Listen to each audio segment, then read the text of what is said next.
பார்த்து எல்லாருமே சொல்லியிருப்பாங்க, மழையே பார்க்கல, மழையே பார்க்கல, இவன் மழை வருது வெள்ளம் வருதுன்னு பிரசங்கம் பண்ணிட்டு இருக்கான். பிரசங்கம் பண்ணிட்டு இருக்கிறது மட்டும் இல்லை, படகு வேற பேலையை வேற கட்டிக்கிட்டு இருக்காரு.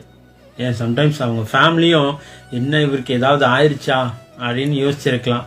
ஃபேமிலி, ஃப்ரெண்ட்ஸ், ரிலேட்டிவ்ஸ் கூட இருக்கிறவங்க என்ன இவனுக்கு எதுவுமே கேட்காததை எதுவுமே பார்க்காததை குறித்து பிரசங்கம் பண்ணிட்டு இருக்கானே அப்படின்னு எல்லாருமே அவரை ஒரு மாதிரி பேசியிருக்கலாம். ஆனா நோவாவுக்கு ஒரு காரியம் தெரியுங்க, வார்த்தை அவருக்கு நேரா வந்துச்சு. அந்த வார்த்தையை நம்பி காரியங்களை செய்ய ஆரம்பிச்சாரு. அந்த வார்த்தை மேல இருந்த அந்த பற்றுதல் அவரை பாதுகாத்துச்சு. அவரை பாதுகாத்தது மட்டும் இல்ல, அவர் குடும்பத்தை பாதுகாத்துச்சு. இன்னைக்கு உங்களை பார்த்து சொல்றேன், நிறைய பேர் உங்களுக்கு விரோதமா நீங்க செய்ய ஆரம்பிக்கும் போது, சில விஷயங்களை செய்ய ஆரம்பிக்கும் போது, இதெல்லாம் தேவையில்லாத வேலை, உனக்கு எதுக்கு இந்த வேலை, நமக்கெல்லாம் இது ஆகுமா, நம்ம எல்லாம் இது செய்ய முடியுமா, யாருமே செய்யாத விஷயத்த நீ ஏன்டா செஞ்சுக்கிட்டு இருக்க, உனக்கு ஏன் அப்படின்னு நிறைய பேர் உங்களை டிஸ்கரேஜ் பண்ணிட்டு இருக்கலாம்.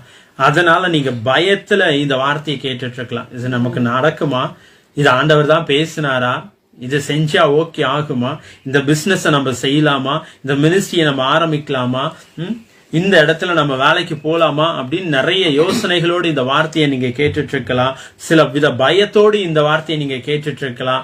சில வித கலக்கத்தோடு கூட இந்த வார்த்தையை நீங்க கேட்டுட்டு இருக்கலாம். இன்னைக்கு உங்களை பார்த்து நாங்க தீர்க்க தரிசனமா சொல்றோம், அன்னைக்கு நோவாவை விசுவாசிக்க வச்ச வார்த்தை, அன்னைக்கு நோவாவை பலப்படுத்தின வார்த்தை, அன்னைக்கு நோவாவையும் அவருடைய குடும்பத்தையும் பலப்படுத்தி பாதுகாத்த வார்த்தை இன்னைக்கு உங்களுக்கு நேரா வருது. அந்த வார்த்தையை பிடிச்சுக்கிங்க. அந்த வார்த்தையை பிடிச்சுக்கிட்டு தைரியமா துணிச்சலா இறங்குங்க. சில நேரங்கள்ல நம்ம மாம்சத்துல சில காரியங்களை செஞ்சிருப்போம், அதுல தோல்வியை பார்த்திருப்போம். ஆனா ஆண்டவருடைய வார்த்தை வந்தப்போ நீங்க செஞ்சீங்கன்னா, அது வனாந்தரமா இருக்கட்டும், அது பஞ்ச காலமா இருக்கட்டும், எந்த நேரம் எந்த நிலைமையா இருந்தாலும் கர்த்தர் அதுல ஒரு பெரிய ஆசீர்வாதத்தை கட்டவிழ்ப்பார். கர்த்தர் அதுல ஒரு பெரிய ஆசீர்வாதத்தை கட்டவிழ்க்கிறது மட்டும் இல்ல, நீ உங்களை கேவலமா உங்களை வெட்கப்படுவ பேசினாங்க பாத்தீங்களா, அவங்க முன்னாடி உங்க தலைகள் உயர்த்தப்படும்.